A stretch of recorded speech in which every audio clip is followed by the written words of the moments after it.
Hey guys, GameBar06 here, back with another video. In this video, I'm going over the creation of my first demon and horned original character named Moshia. In this video, I'll go over my process in creating Moshia, farming life in another world, and my overall inspiration and motivation in creating a large number of original characters this year. So this process is very similar to the Eiju Blaka one, except the difference here is the concepts took way shorter of an amount of time, because for Eiju Blaka that was the first time I did the concept drawings and then I went into the reference sheet. So let me just talk about what I had planned. So I had this idea of a demon girl. I think in my head she had red skin, she had horns. I obviously decided later on that the horns were going to be a different color from the skin, but I actually saw this one character on Twitter that has like the horn growing out of the skin, and it's like the same color as the skin, so I think I might want to try a character like that. I know I wanted her to have short hair because the majority of the characters I've drawn, particularly when it comes to the females that I've drawn, have had medium to long length. Harmonia probably had the longest hair out of any of the original characters that I've drawn. Sutia Seika, I guess, has kind of short hair, but her hair is in a bun, and I've never drawn her full hair length before. And Pikamu, I'd say, I mean, it goes past the shoulders, I believe, in the sheet, so I'd say that's a medium length. So for me, short would be like to the neck. If it gets below the bottom of the neck, I would qualify that as medium. So this time I created a lot less faces. I created, I believe, 8. I'm not looking at them right now, but I believe I created around 8. I took one of them, and then I decided to adjust it and finalize the face that I'm going to use, and this is going to be the front view face for the reference sheet, because as you guys know by now, I have 3 views of the face: front, 3/4 to the left, side to the left. It doesn't really matter if I do to the left to the right, because for a lot of my characters, they're mostly symmetrical, and when it comes to just the main structure of the face, it's the same. The main difference will just be how the hair looks from one side versus the next, the clothing, and all of that. So I didn't do the 3/4 inside views like I did for Eiju Blaka. I decided I'll just say that for the regular reference sheet. It doesn't really matter when I do it, because I'm going to do it regardless. So now let's move on to the clothing. I had a general idea. I knew I wanted the legs to be exposed, so no pants. Don't worry, this is completely safe for work.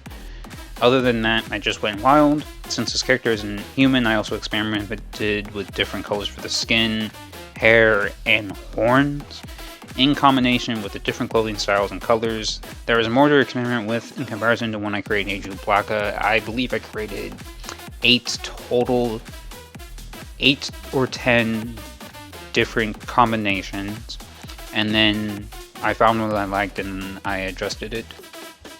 And then I moved on to the reference sheet.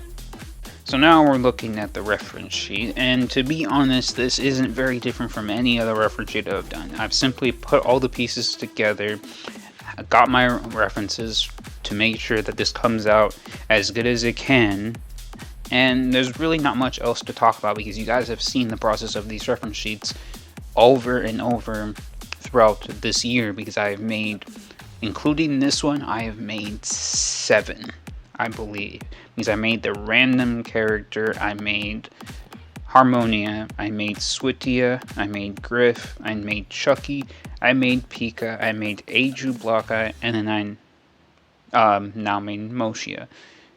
So actually that's 8. Not 7, but 8. So I think for future reference sheets, there's really no point in talking about the process, so I'll talk more in a future section about the inspiration behind all these characters in general. And I already talked about my inspiration for Moshia, so just look forward to that. So I saw this series a few months ago on My Anime List, or MAL for short, and I really wanted to watch it, but at the time, there were no dubbed episodes. As you guys know, for the majority of the anime that I watch, I don't watch dub. One Piece and Boruto are 2 main exceptions that come to mind, and another one that comes to mind while recording this is The Disastrous Life of Psyche K, because season 2 isn't dubbed, and I believe season 3 isn't dubbed. The point is not everything is dubbed, and I wanted to watch the full story. So let me give my overall thoughts on the series as I'm recording this video. There are 5 episodes available, but I've only watched 4 when making the script. So let me just go over my overall thoughts. So I think it's a very chill and wholesome series, features comedy, magic, and more. Also, this god that reincarnates Hikaru is not all powerful, and he basically only has a limited range of power because he needed to consult the god of agriculture to give Hikaru the farming tool that he wanted. And some are calling it a harem anime, but I think that's debatable. I think in this series it's debatable. People said the same thing about The Rising of the Shield Hero, or at least I had a discussion with another person who referred to Naofami's group as a harem. And basically a harem is a group that has one guy, and then it has a bunch of girls/women, and that group has the guy at the center, whether that's literal or figurative. And because of that definition, I couldn't deny that Naofami's group was a harem. However, the series does not focus on the group itself, and more focuses on Naofami's story. So in my opinion, I don't think you can call it a harem anime. So the difference between The Rising of the Shield Hero and Farming Life in Another World in that aspect is that this series is more, I think you can argue it more that this is more focused on the harem itself. It started out with the farming. Once the girls came, Tia, Lucy, Leia, Leet, and all the other elves. I don't remember their names, but I think you can kind of argue that it's becoming a harem, low-key.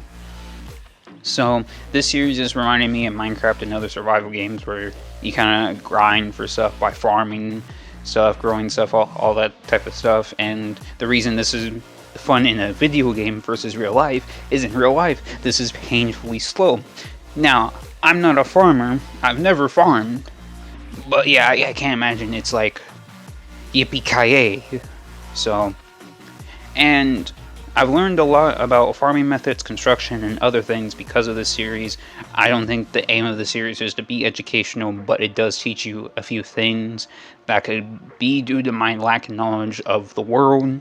But regardless, it's doing a good job interesting me. It interests me from the very first episode. As I've talked about before, there are some anime where I might watch a second episode and then I'll get hooked on, or I might watch a third. But this hooked me on from the very first episode. I have no issues with it as of now. And there's a variety of creatures. Obviously, this is a more magical world, and Hikaru's become friends with all these scary creatures. So Hikaru, he dedicates himself to his work, and he's learned to become more social, and he's been able to make more friends. And in his past life, he was basically a workaholic, and he was worked to get death. He's living a much happier life and prospering just fine, and honestly I can't wait to see how he develops and if there's any major conflict in the series. And one thing that this series does that most don't is it starts from the middle / the end. I don't know if it's the end or if it's the middle because we haven't gotten to that point in the series, but it doesn't start at the very beginning. Most stories start at the beginning, but there are some, such as this series like I just explained, and there's a Nickelodeon movie called Swindle that starts in the end, and that makes the story very intriguing and very unique. I haven't seen many things where it starts in the middle or the end, so I've never seen one where it starts in the end and it's like a bad story. So fan art may be coming soon because I did a sketch of one of the elves. You guys won't see that unless I make the fan art, and then if I make the fan art, it'll be in a future video. So be on the lookout for that. So when it comes to basically any character that I draw, I have a random idea, and then it's just down to execution. That's just the general process. This year I've just had way more ideas and I've executed on more of them. Created different potential faces for Ajulaka, for example. It's given me more inspiration for other characters because obviously you guys know what Ajulaka looks like. You guys saw the concepts, and I stuck with one main concept, which was like the first one I made, and then I adjusted the nose because I like the red nose thing that I did, and then I wanted to have a scar so that she looked a little more badass. So I've had just a ton of these ideas, and I've tried my best to execute them. And right now, when I'm recording this, I thought of a new way to do my reference sheets. If it works, it'll be even faster than normal. Normally, the total drawing time, not in one sitting, but the total general drawing time for my reference sheets is around 2 hours. Charlotte Littlehorn was like 7 to 8, but that was my first time doing that type of reference sheet where I'm drawing the 3/4 back view because I've never done that before. Now I've done that I've done that 8 times this year alone. So with this new method, it may take around 1 hour or less. The reference sheets I use are primarily for my own reference. I don't think I've seen anyone draw my characters. Actually, I did join a Secret Santa this year. Or, I mean, 2022, actually. It was 2022, and I joined one in 2020 where people drew my LCs, and I had reference sheets for them, obviously. So, as long as I give myself enough visual information to draw the character at any angle, I please, that's all I really need. This year, in terms of original characters, I've just had a spark of creativity. I've been trying my best to ride that wave, which is why I've created so many original characters, and I will hopefully create more. I have something cooking up. It might be an extended video on the full process because there's slightly more involved in it, so just be on the lookout. Thank you guys for watching this video. Please be sure to subscribe, turn on notifications, check out my Twitter and Discord, both are in the description. If you want to know what I'm currently doing or thinking about, those 2 places are the best places to go. I will see you guys next time.